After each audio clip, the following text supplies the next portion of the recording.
Lola. Yan ang ulam ko ngayon, oh. Magluluto ako ng pangat na tulingan. Sariwang-sariwa, kararating lang.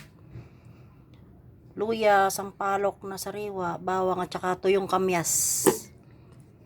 Yan, pangat. Sarap niyan mga lola.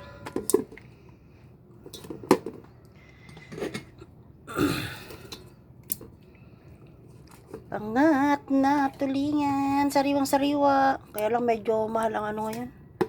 Ang kilo. Kasi umulan, bagyo. Konti lang huli nila. Tapos lalagyan ko yan siya ng maraming sibuyas.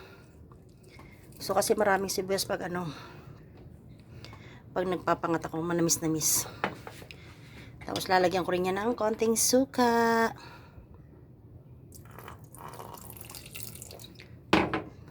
Tapos seasoning na. Lalagay ko na lahat yung mga seasoning.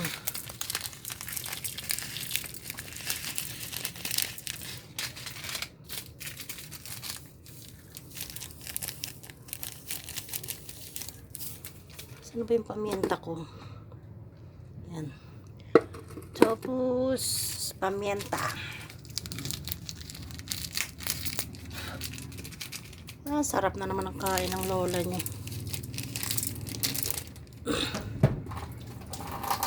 Then, konting tubig.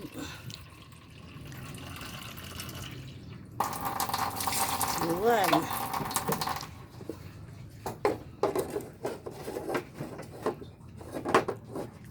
Maganda yung alalay lang apoy para yung luto niya alalay lang din. Hindi siya mabibigla. Paparami na naman ang kain ng lola niyo. Wala pa palang asin. Patis dapat. Kaso wala akong patis. Asin na lang. Yun lang. Simpleng ulam. Nakakulo na. Medyo dinagdagan ko ng sabaw.